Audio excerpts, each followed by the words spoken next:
see the way they hate. And I know better than to listen to people who are calling us names. I can feel the sun. Well, good morning, everyone. My name's Brian, and today is Tuesday, February 6th, 2024, and this is episode 627 of the Lots Project podcast, and it's titled Happy to Help, and I'll be chatting about getting back into the service tech game, acknowledging impulses, and another trip around the sun, and so much more. So much more. Good morning, good morning, good morning. How we doing? Let's check in with the coffee crew, see who's hanging out already in the live chat, and then we'll get to chatting for an hour or so. Early, Pip, early, super early this morning, and says did some pondering on yesterday's Stoic thought. We'll be talking about that in a little bit, and he had a great idea, but turns out he was wrong. Happy Taco Tuesday. Jim must have been up running to the head this morning. Good morning, Jim. Rewilder Life swinging in Mike's Homestead. Gingerbread Farms, thanks for stopping. And Hunter holding down the fort over on Twitch. Good morning, gentlemen and ladies. How are we doing this morning? Let me get a sip of my... Oh, thanks. Thanks, Kyle. Thanks, Kyle. GSD this morning. Sip of GSD this morning. Some get shit done. I will be hopefully getting some shit done today. Trying to wake up a little bit. Little extra tired this morning. I'm not sure why. Maybe it's Kyle says happy birthday to you, big sexy man. It is another trip around the sun, and Corey said I'm old, so maybe that's why I'm tired. Anyway, Gingerbread drinking some GSD also. Nice. I like this stuff. I like it. It was the original Lots Project blend for sure. So original Lots Project blend, GSD blend, and I think it might always be my favorite. And if you knew the secret recipe, you'd probably know why. Backwards Butcher says the GSD blend is the ginger soul destroyer. They would have to have a soul before you can destroy it. Pip back in the crowd. Good morning, Courtney Baker. Thanks for stopping in. James has got 6 pounds of GSD. You're going to be getting some stuff done, man. You're going to be getting some stuff done for sure. Want to kind of roll into the Stoic thought of the day, and then we'll get to getting back into service industry. But yesterday's passage, Pip kind of alluded to it, but it was talking about impulses, and it was talking about the basis of Stoic philosophy is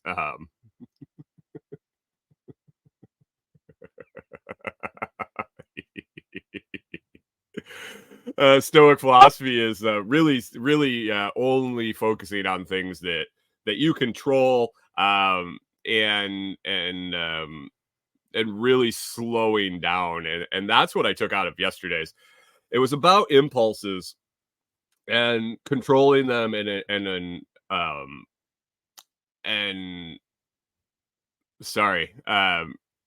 controlling them and determining it, actually recognizing them, I guess, recognizing and acknowledging that they're in your life, that there's a lot of things outside of your control.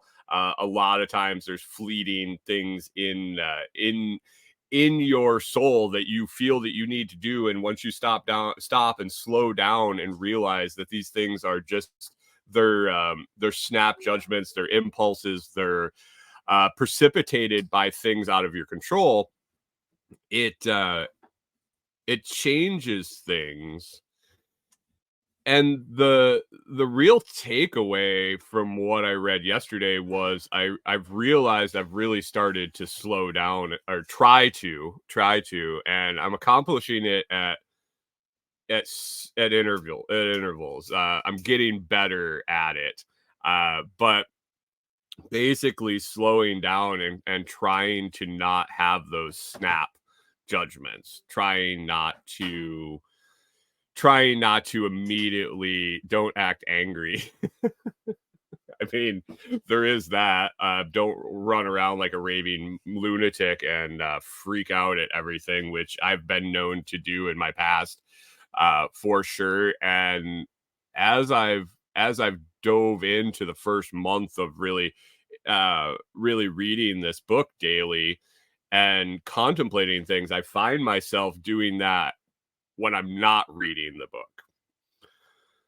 I've mentioned a couple times the way I was surprised the immediate difference in the way I actually partook in reading this book as opposed to everything else I read.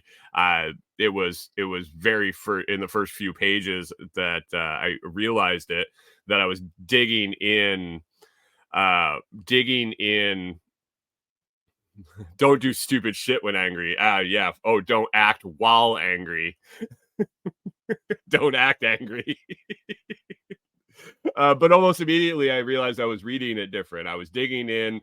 I was reading passages twice. I was reading sentences twice. I was reading the whole page twice. And I feel like I've kind of transitioned that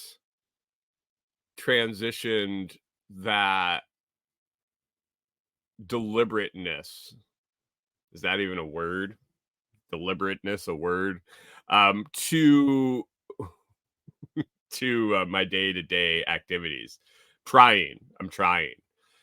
Getting better at it. Starting with the easiest things. I'm starting with the easiest things that aren't triggers for me already.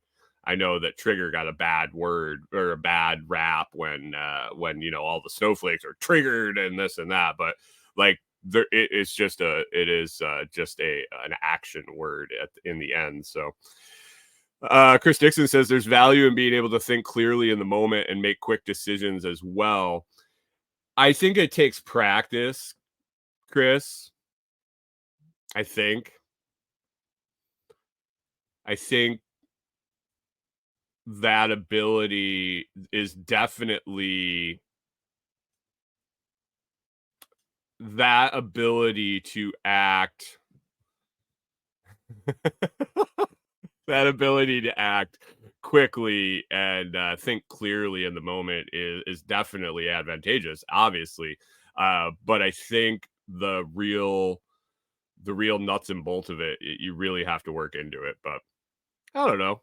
Just some thoughts over coffee this morning and yesterday. Actually, yesterday is when it started rolling around in my head because I was drinking my coffee after dog walks, and I read the Daily Stoic, and then let it stew all day. Man, it really just it hit me in the face when and it might have been a little off topic for what he actually wrote and what the passage was actually about, but that's just what hit me there. Chris says this has been another episode of Deep Thoughts with Jack Handy. Man, I miss that. I saw somebody talking about, it might have been Carrie Brown having his Saturday night. Yes. Carrie Brown was having his weekly live. He had bump it from Friday to Saturday, and he opened with, and it's Saturday night. And he started talking about Saturday Night Live, and he asked if it was still funny. And I think that was the ongoing joke was, Saturday Night Live was only funny when I was watching it, like a long time ago. I think the people in the 90s said that about the 80s, and the 80s said it about the 70s. And I don't think anybody thinks that the 2000s Saturday Night Live was funny. But yeah, Saturday Night Live and Jack Handy, I mean, that whole era, and I'll concede that the Chevy Chase, John Belushi, and all that era was phenomenal. But man, you can't beat the cast they had when like Adam Sandler and Norm Macdonald and Chris Farley and that whole cast was around, was pretty solid. Gingerbread says sarcasm is the language of anger. And Chris Dixon rebutted with sarcasm is the language of dealing with stupidity. And Gingerbread says, we agree. that's dealing. That's the language of anger and dealing with stupidity. Jim says you're gonna live in a van down by the river. Where do you think I got it, guys? I'm literally in not a van, in a trailer within a mile of the river. Kids today will never know about Fire Marshal Bill. Wrong show. Was Fire Marshal Bill was in Living Color, wasn't it? With Jim Carrey on In Living Color. Fire Marshal Bill. They also had Damon Wayans played Handyman. That can't be on TV. If you want to see something that can't be on TV anymore, go to YouTube and type in Living Color Handyman and realize that was on like evening TV. I mean, and you wonder why the generation that I'm in is all fucked up. that show was phenomenal too. Did you know Jennifer Lopez was a fly girl?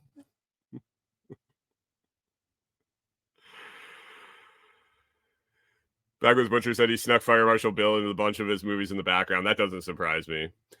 For all of Jim Carrey's odd and weird shit, he what a phenomenal character. Homie the clown with the sock full of fucking flour, and he just go around hitting people with a sock full of flour. Hunter says I've never seen In Living Color. Yeah, definitely worth your time to check out. Probably be like, this is trash. Dana Carvey was on. Yeah, Dana Carvey was on Saturday Night Live back in the day. Rachel says, happy birthday. Thank you, Rachel. Thank you. I appreciate it. I'll talk about that right now. There has been a birthday blackmail. I had to say something. So I am not a birthday person. I'm not like a holiday person in general. I'm not a Jamie Foxx came from In Living Color. Yeah. I'm not a who the fuck is Shane Gillis? Sorry. Is that the guy from Survivor? Oh no, that's Jeff. Jeff is the Survivor guy. I'm not a birthday guy. I've never really been huge on parties or cake or anything. Rachel wants to know how old I am. What did you say? I do love cake. I don't necessarily like birthday cake. I do love cake. I'm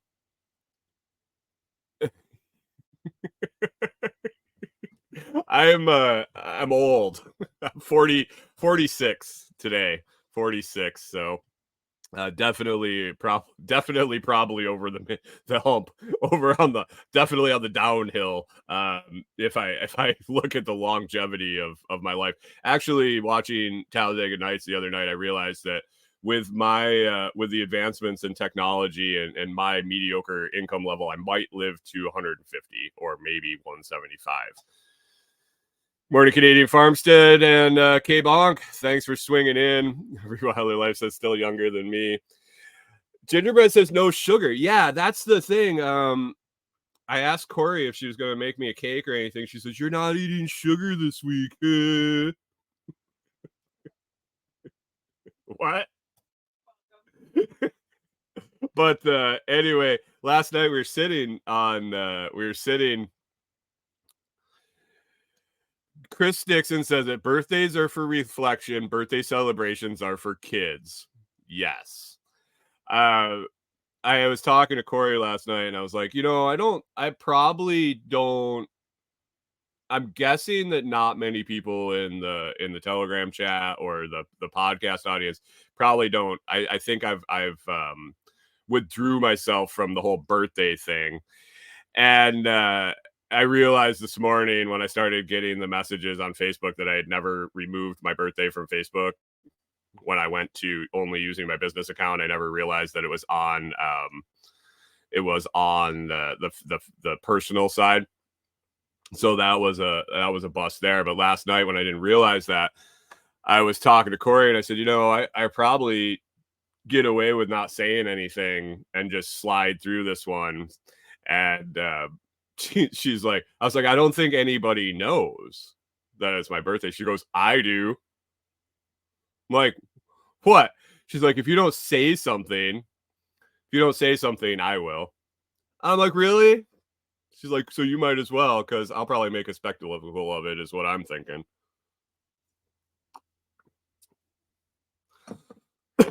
Canadian Farm says birthdays are a good excuse to have friends over and barbecue and drink beer.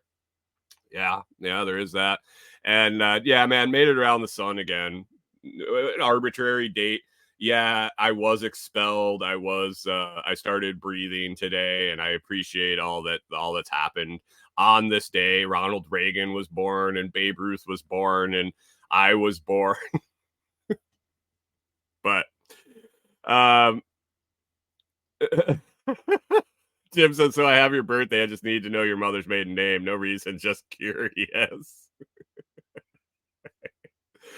Oh, Pip says people who want birthday celebrations are on the narcissistic side. Celebrations in general, that's always been something that there's been people in my life that need a party for everything. And it was always something that irritated the living shit out of me.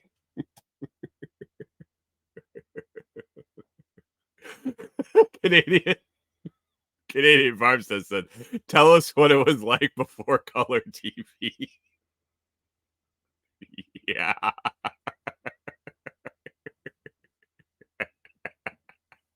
Hunter says, good on her. I think we are all mostly happy you exist.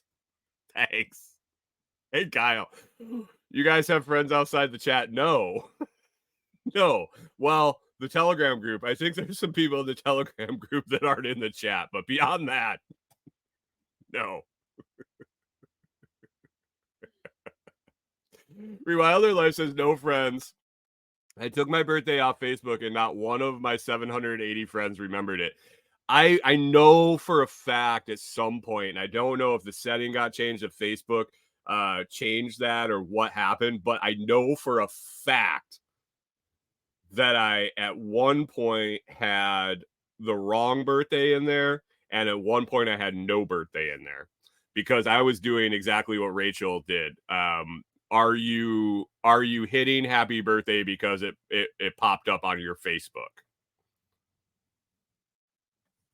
Jim's gonna answer. Oh boy, we might have to have a live guest. Jim's gonna answer Canadian Farmstead's question when he stops speaking French, or when he spells color right. How do you spell check, Canadian Farmstead?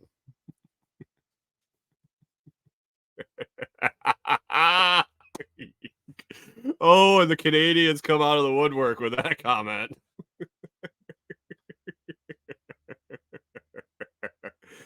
Rewilder says that I don't care. I don't care either. That is the thing. I find it humorous. I find it humorous and entertaining when oh god, we're having a border battle right there in the chat. I find it humorous and entertaining a little bit when that happens. When the birthday wishes come piling in. It's almost as meaningful as the thoughts and prayers, and the likes, I can't get anybody to share a video or a post on Facebook, click a link, or do anything. But I sure as shit can get 400 birthday messages when in the past year I've talked to maybe a dozen out of those people, and that was random messages or comments on posts. I don't care. Oh, I don't care. Gingerbread says, take that border battle to Texas.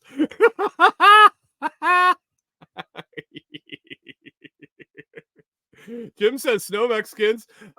We I've never heard that before. We have a lot of snow Mexicans here in Lakeland. They flock here like geese. Um,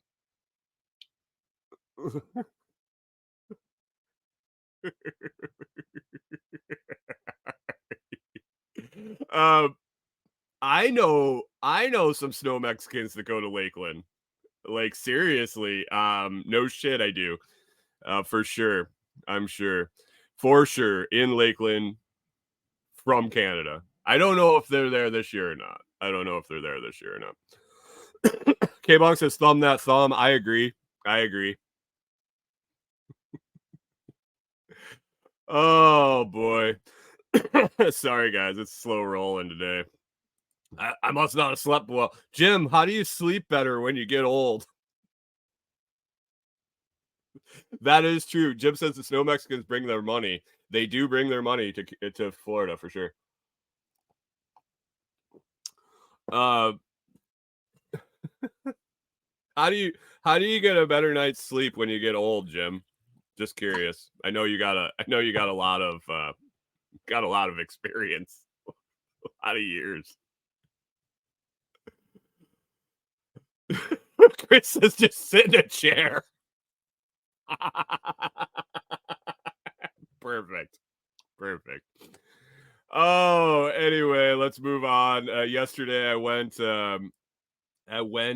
to get back a little bit into the tech game, the service tech game, the gas station. I think Jim's like 31. I don't know. I went the gas station in town. And this turned out to be an interesting thing. The gas station in town, they got 2 pumps. I was talking about it yesterday. I was going to go help them out.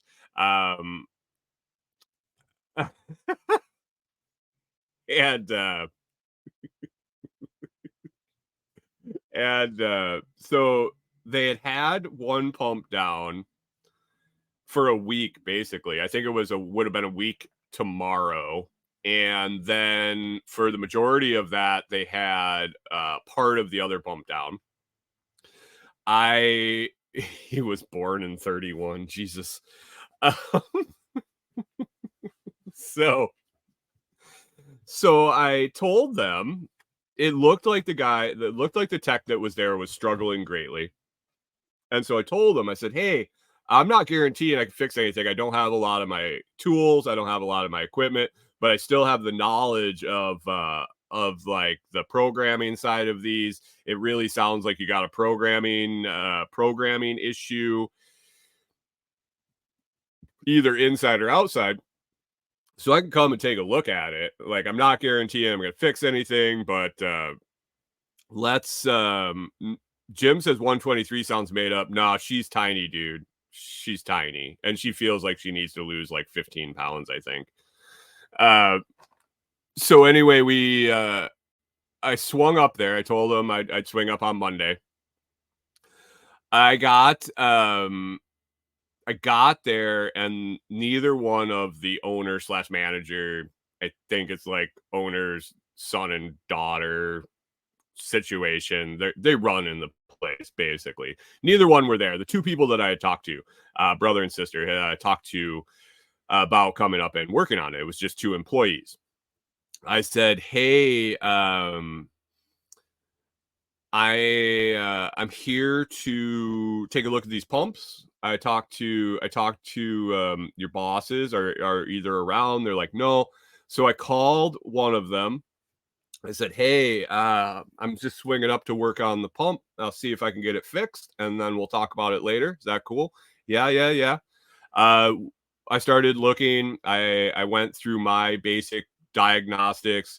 I talked to the inside employee. They were relaying the information that about the last service call that the guy that was there basically was there to do not even close to anything, wasn't even supposed to touch the diesel dispenser, and ends up diesel not working. So I kind of punked my way through some things. I had talked over the weekend with one of my service tech friends up in Minnesota. I called him. Basically got it fixed in like 40 minutes. He had been there for like 9 hours on Tuesday and left with more damage than he showed up. Which happens. I'm not bagging on him by any means, especially after I found out how this whole situation goes down. So I get their stuff up and going. And and nobody was there yet. It was just the two counter help people. And I said, yeah, I'll swing back when he comes in. It's supposed to be in about 1 o'clock. I'd go to the post office and stuff too anyway. So I swung back by when the owner was there, and I said, "Hey, dude, you ready to settle up? Now I know in Minnesota the going rate for service tech is usually about 110-ish dollars an hour. You're going to have a rollout fee, which is usually going to be at least the first hour, if not more, depending on how far it is. And so I had an idea, ballpark, about what an hour of my time was worth in that capacity with my knowledge and resources, and it's working now. And so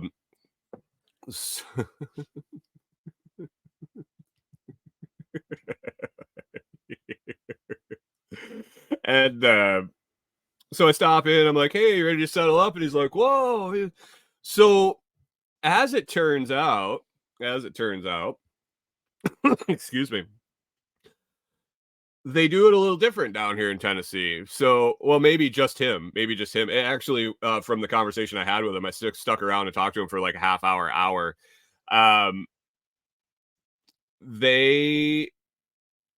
He has a fuel company that basically, it sounds like the fuel company owns the pumps.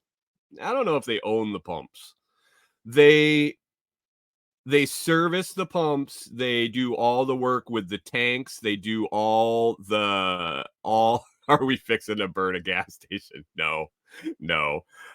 They do all the maintenance. They do all the everything. They take the tank readings. They take care of all the compliance. They do everything.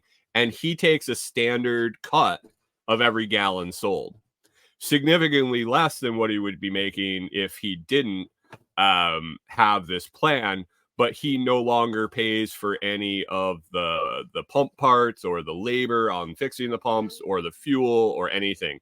He just basically gets cut a check when he sells X amount of fuel, which is a pretty interesting way to do it, especially in a mom and pop scenario where one service call could really take your profits for the week, month, or God, even a year, really.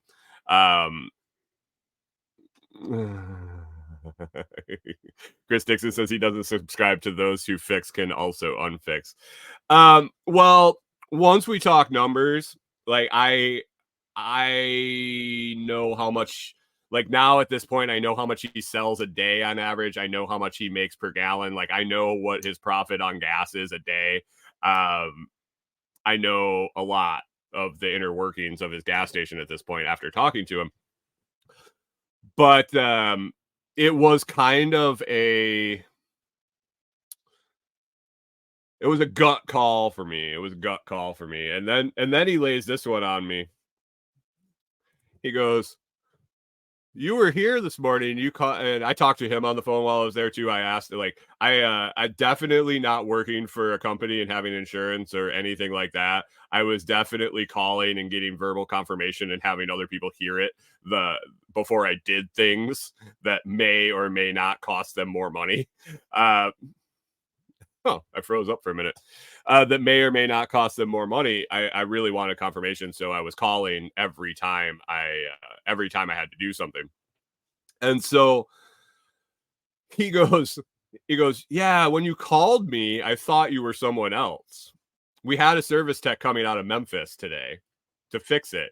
He showed up right after you got there, and he called me and he's like, I can't find anything wrong. Everything's working just fine. He's like, I know, I just talked to you. I told you you could fix it. You could do whatever you needed to do to fix it. So when I originally called him, he thought I was the service tech coming out of Memphis dispatch to fix the stuff today. And he told me that the guy that was there that fucked everything up was actually just a guy that, changed, he did mechanical pump side stuff. Changed filters, changed hoses, nozzles, things like that. He wasn't really on the computer side, and so he's not an actual service tech like I was certified to be. He didn't go to school for the computer side of it. And they had to dispatch somebody from Memphis to get there. Well, this dude drives from Memphis yesterday, shows up. Yeah, he's a filter boy, basically. He shows up, and I had fixed it before he got there. So he dispatched, rolled out. And I'm not saying this doesn't happen all the time. It used to happen to me all the time. And when I was doing this, you show up to someplace, and it's fixed. Well, I don't think that when I showed up to places, mostly that like customers were fixing the shit. But in this case, yeah,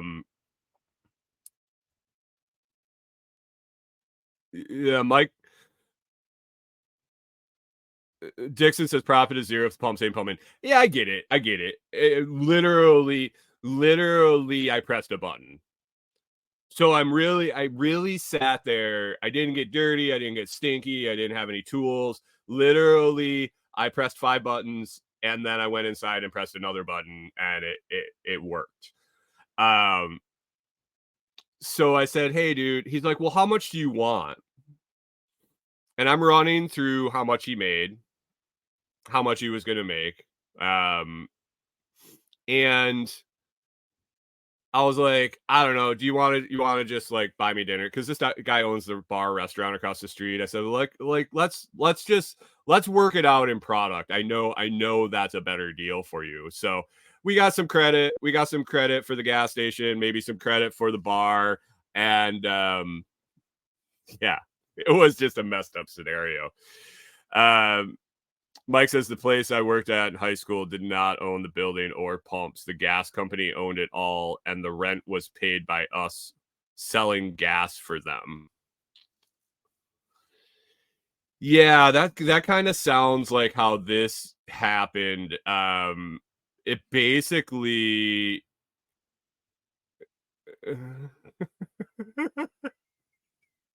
I didn't. Like literally, Chris, that's all I did. I went out, I had my own keys. The look on their face when I pulled my own keys out of my pocket and opened it up to the dispenser and started pressing buttons was bright. It was great. It was great.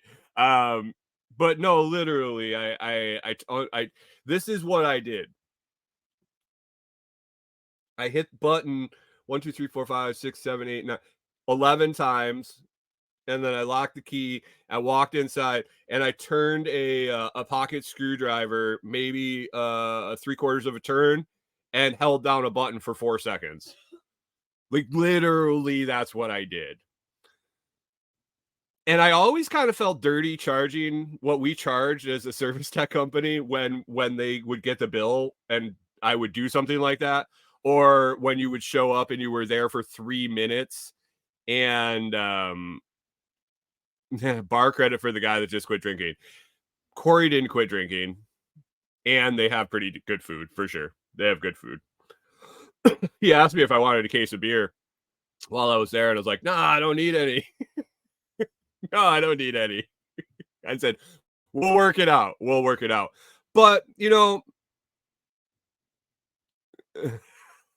Chris says maybe that's the issue. You have to be able to count to 4 to be a tech. Yep. Good thing he didn't own a Waffle House. I'd have taken him for everything he had. No, but good juju. There is something to be said for good juju too, I think. I don't necessarily want to say that he owes me one, but if I ever got to call in favors or something, I got I have something to mention. I have a little leverage, and it didn't put me out. I didn't lose anything by doing this. I now know a few of their customers better, the locals. I know a few of the employees better. I've built a rapport and a relationship with them. Now, he does completely understand if I work for him at all anymore, we will agree upon a price before. It was my fault for showing up. And my intention when I showed up was to discuss it with him and say, okay, here's the deal. If I'm here for an hour, it's going to be X amount. If I'm here for 2 hours. But when I showed up, they weren't there. And there is kind of a small language barrier over the phone, especially. And yeah, yeah.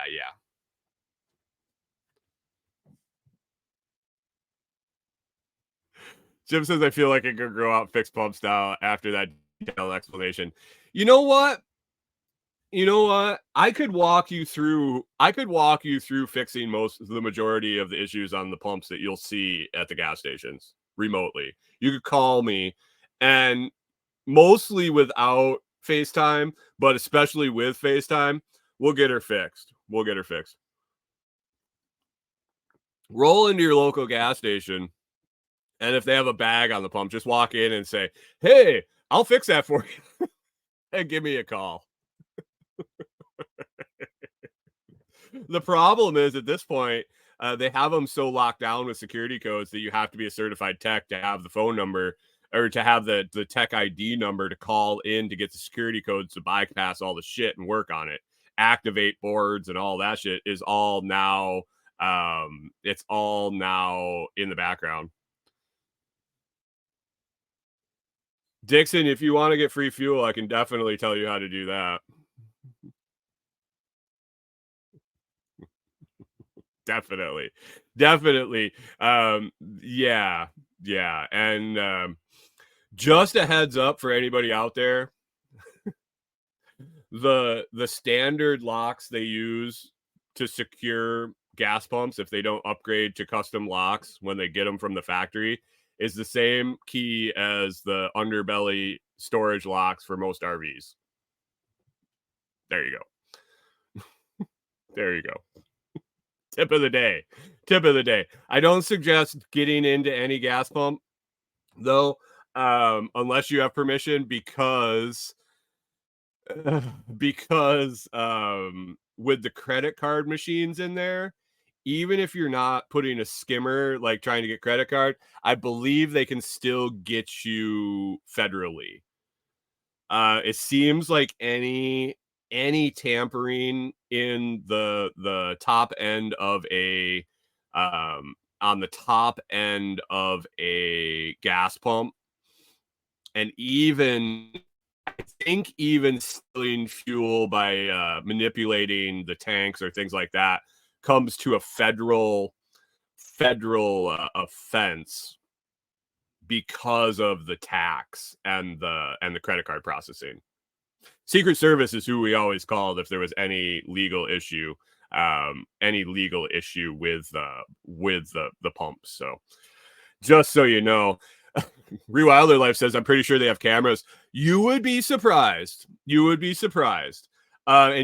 surprised how much criminals can get around cameras and how much they can do. Gingerbread says sets an alarm off when you open a panel. You must be a pilot. Not always. They have that function. You have to pay for it, and we know what people like to do when they have to pay. So no, I've seen some of the things that people get installed. Some of the things and the void tape. Half the time, those people put void tape on openings that you don't even need to open to get into the dispenser. There were I would go to gas stations and they would have the void thing over like a section on the pump that doesn't even open. It wasn't even a door. So like, how the fuck are you going to void it? Like, I would open the dispenser in a lot of places. We had to sign when we broke the seal on the dispenser. There were places we would go and open it up, work on it, close it, and I'd go inside. They're like, "Well, do you need a new sticker?" I'm like, "No, you dumbass! You put it on the fucking door."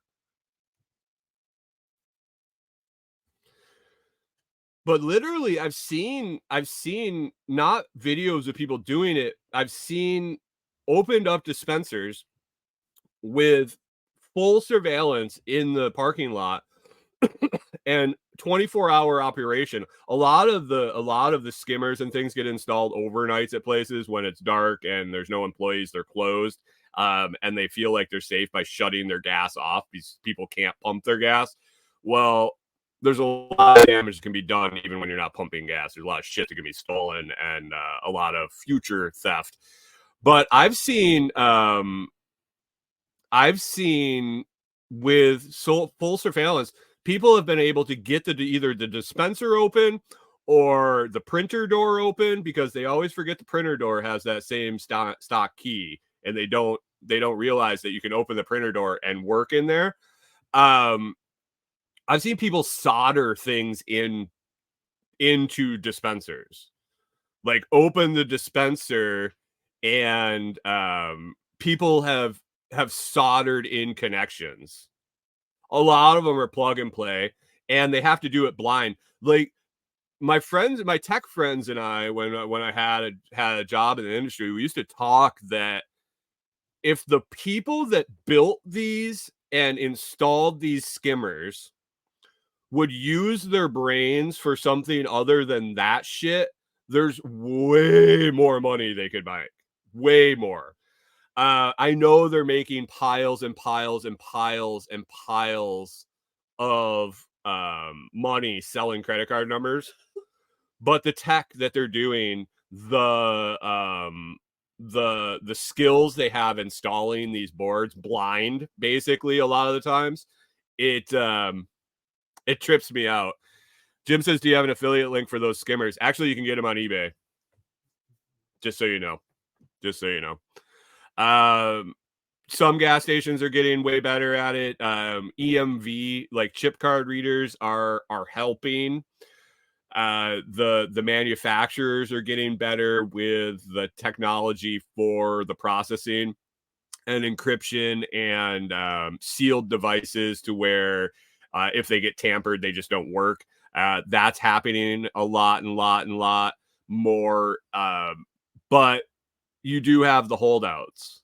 Like I said, the gas station that I went to yesterday and worked on their stuff, they are ripe.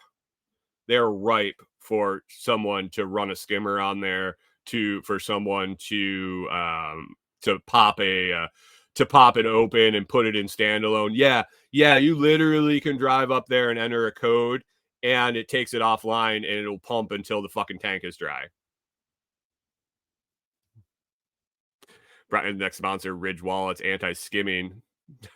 Hold on, I have one in my pocket. It's the real deal, man. It is pretty nasty stuff. I had to deal with Secret Service 4 times in my 5 years for finding skimmers. That's not just being aware of them, seeing videos of them, physically being the person that found them. I had to call in 4 times. And that was low. Like I had other techs that I worked with that worked more in more prone areas to be getting hit by something like that, and they would be routinely on the phone with Secret Service on the main highways. So on 35 north and south through Minnesota, you get down in southern Minnesota in these small towns that are gas exits basically, and they're getting hit. They're getting knocked all the time. It is what it is. If you're a responsible owner, you change your locks, all this custom locks that come with the gas pumps. You just put custom locks in. You inspect your pumps on the daily. You make sure that no one's putting something over your keypads or over top of your card readers, things like that. And it's easy. with a little bit of effort and a little bit of money, you can protect your customers and yourself. Rewilder Life says, how do you avoid using a pump that has a skimmer? um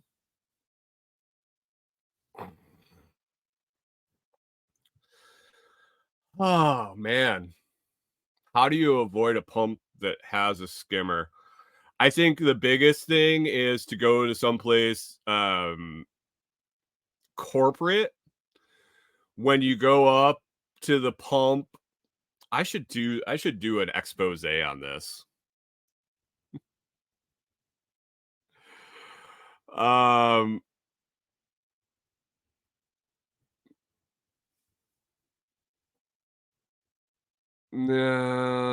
Jim says long pause. Kiriaki, good morning. Says walk inside and pay cash.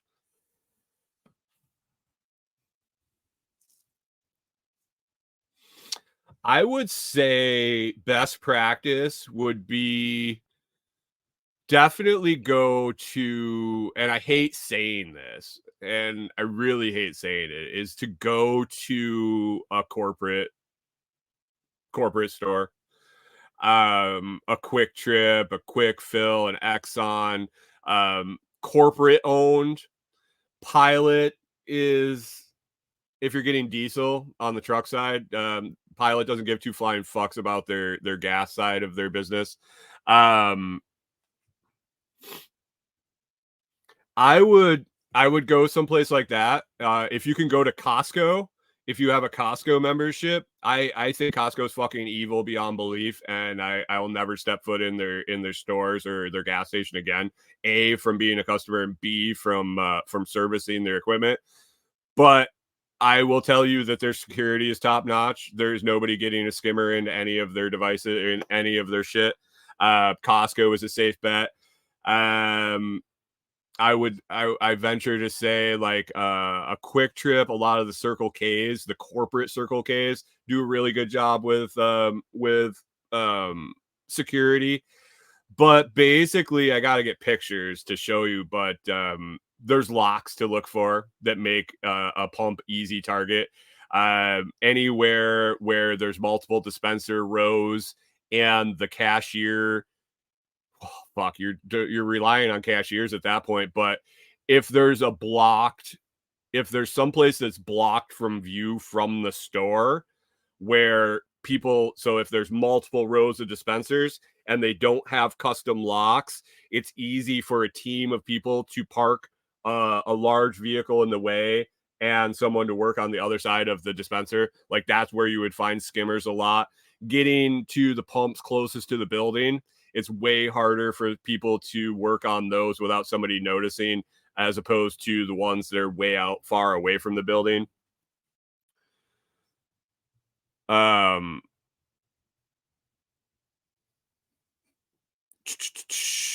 let me see. Tap and pay. Man, if it works, if it works. And I didn't have a lot, so they were just really rolling out tap to pay on a lot of the dispensers I was working on when I was working in there. I was always hesitant that the scammers were going to move on to the tap to pays. Not that they were going to be able to intercept the signal, but they were going to be able to jam the signal to the pump and put a reader over top of it. So when you went up to scan it, the pump didn't authorize. They scanned your card information. You hit authorize on your phone, but before you realized that it didn't authorize the pump and you went inside and went, oh my God, I tapped my thing, or you just swiped your card after the fact, all of that, the information's already transmitted. That was always my concern with tap to pay in a public setting. I saw a lot of videos of inside face plates that they would put over the credit card machine inside. It was basically a perfect replica of the front face of the machine, including the keypad, and these people would stick it on the card reader inside while they were talking to the fucking cashier. We got to watch security video of this stuff all the time. They would install it, and then anybody that swiped their card, there was a skimmer on the front. They would get their debit pin in the machine. It had everything, all the information. Try to peel off the cover on things like that. Jim says, if you notice a skimmer, you'd report it to someone in the store. No, yeah. I mean, I would, just because I don't want to see people get fucked. I wouldn't use it first, but yeah, I would probably go in and report it. Gingerbread Farm says very high fuel standards at where? Front row by the store. Rachel is a good bet. How would you know, Jim? Jim says I wouldn't use the tap and pay if I thought there was a skimmer. How would you recognize a skimmer as someone that hasn't worked in the industry? Tap and pay. The tap and pay works. Costco. Oh, okay, Gingerbread. Yeah, Costco has a shitload of fuel standards. Their additive that they put into their fuel. Like, I cannot say a bad word about the fuel at Costco, the equipment, the standards of the equipment, the way they take care of their stuff. I can't say anything bad about it. Their business practices are sickening to me, especially talking to the people that work for them. And people that have worked at, like, the one guy that ran the gas station at one of the shops, or one of the stores I frequented and worked at a lot. He had been there for since that had opened. It had been a dozen years. He had been there, and he told me a lot of things about nothing illegal or anything like that. They're ruthless, and I mean, it is why they're so huge. It's why they're so huge, but they are absolutely fucking ruthless in their business practices.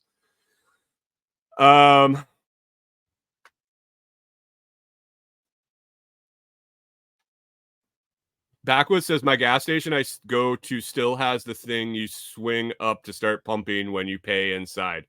Yeah. Yeah. I mean, most of them do. Good morning, John Palmer. How are we doing? Backwoods says, how do you recognize one when you were born before electricity? I was more concerned about, like, does he get his extra glasses on to check that out? Gingerbread Farm said you couldn't even stick their tanks. No. That fuel additive is not. It's great in the tank. It is a nasty substance when it is not mixed with fuel. I'll tell you that. But it sure does clean your engine. Sure does. I mean, if you're a Costco member and you're not getting their gas, you're wrong. I really believe that. If you're paying for the membership and you're not taking advantage of the quality fuel they have there, the quality equipment, the tanks are always clean. The fuel is always high quality fuel with a really, really good additive in it.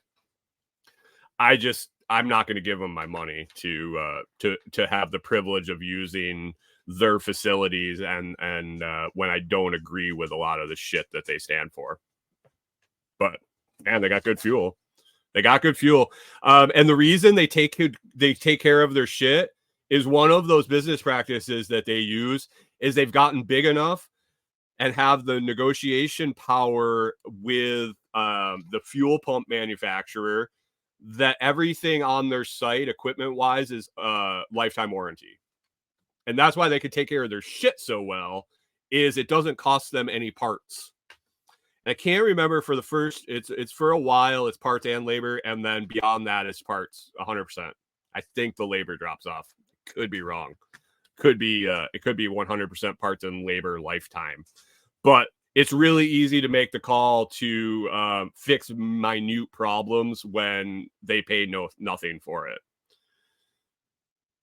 Jim says I must have not. Where were we? We're wondering how you're going to be able to tell that a tap and pay has a skimmer on it, because even as someone that installs them, some of the skimmers I've seen over top of them have no difference in its base. It's the part. These people buy parts from the gas pump manufacturers, disassemble them, and reassemble them as the parts they need to install them. They look exactly the same.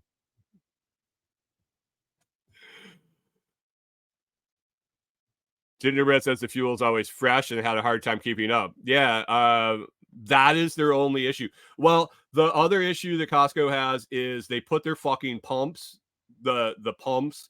The gas pump is not actually the pump in the majority of the scenarios that you're going to be pumping gas. The pump is usually in the ground, in the tank. And the dispenser, the fuel dispenser, is the thing you get the gas out of. It's not a pump. Used to be, and still the one I worked on yesterday still has a suction pump in the bottom of the gas dispenser. But the majority of the ones that you're going to use, especially at Costco, there's no pumps at Costco. They're all in the tank. But in their infinite wisdom, a majority of the Costcos have their tanks and their submersible pumps and the sumps to get into them in the driveway leading up to the dispensers. So think about this scenario. Pump goes down 87 on a Saturday at Costco. The lines at Costco are ridiculous as it is. Now the pumps aren't working. You have a one-way drive-through gas station where people are all in line. You guys have all been in line going to a sporting event or a concert or something like that. If somebody can't go forward, you're not going backwards. You're just sitting there. Well, call the tech, have him fix the pump and make sure the pumps are working. Tech shows up and there's a sea of cars sitting on top of the area you have to get into. Now, when I was a rookie tech and when I was younger in the industry, I would roll up and get all pissed off and nervous and shit and go, how are we going to move all these cars? How are we going to move all these cars? I got to get in there to work. Oh my God. Oh my God. By the time I was done and crusty and didn't give a fuck anymore, I'd roll up and tell the attendant, yeah, I got to get right there.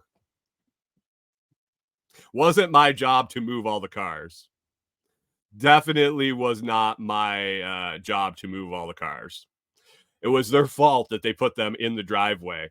Why you didn't put the majority of them on the exit side so that if the gas backed up, there's nobody waiting on the other side of the pump to get out. See the forest through the trees, boys.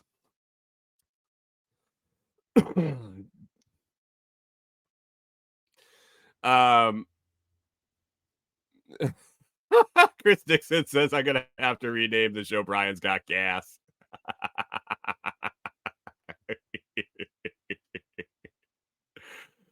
Jim says exactly. My spidey senses peaked. I walk away. You wouldn't even know. I mean, that's the sad part. The skimmers that I found. The skimmers I found. So 4 of them I found in 6 years. I would say 2 out of the 4 I would have never known were there. I just happenstance upon them.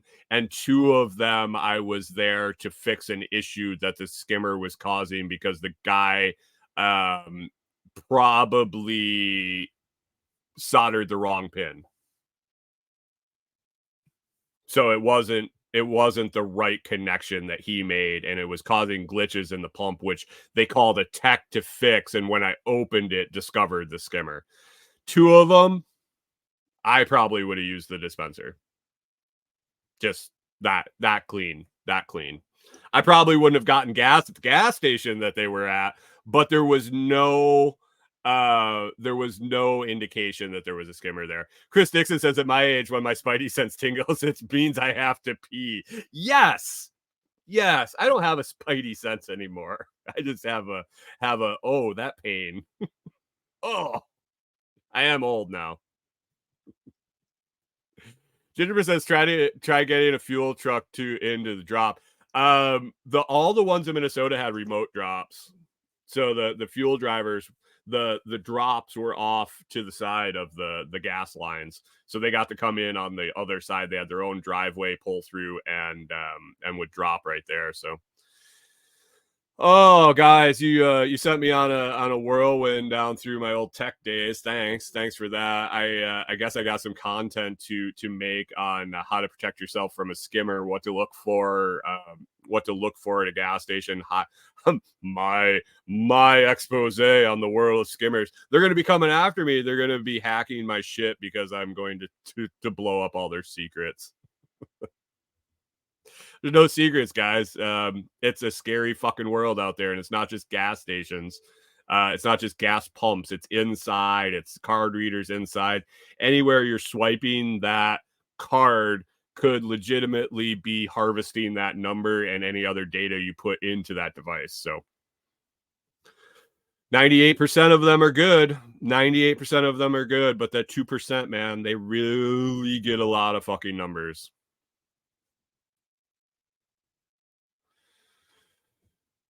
Jim says I have a typo for my SRF link in the show notes. Interesting. I will have to fix that. It's been a while then because I copy and paste that section.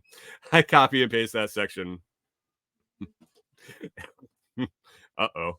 Kyle says I don't trust anything. Don't trust anything. Anyway, guys, we're over an hour here. I got to wrap it up. I got to get out of here. I got a bunch of stuff that I can move on to tomorrow. That's cool.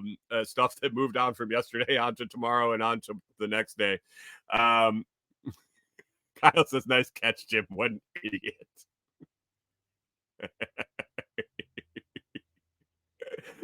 Canadian Farmstead wants to know when I'll be doing reviews of diapers from Amazon. Yeah, John Palmer hits it right there. This is one thing you can do, guys. One thing you can do to keep yourself straight at a gas pump or at a kiosk, at a card machine where you're swiping a cash register. Tug on it a little bit before you throw your card in. A lot of the skimmers these days are just going to be slip on over, and it catches your number as you pass through and pull it back out. Just grab it if it's loose at all. If it looks a little different than the one you saw last time, that's a good tip. Yeah, there you go.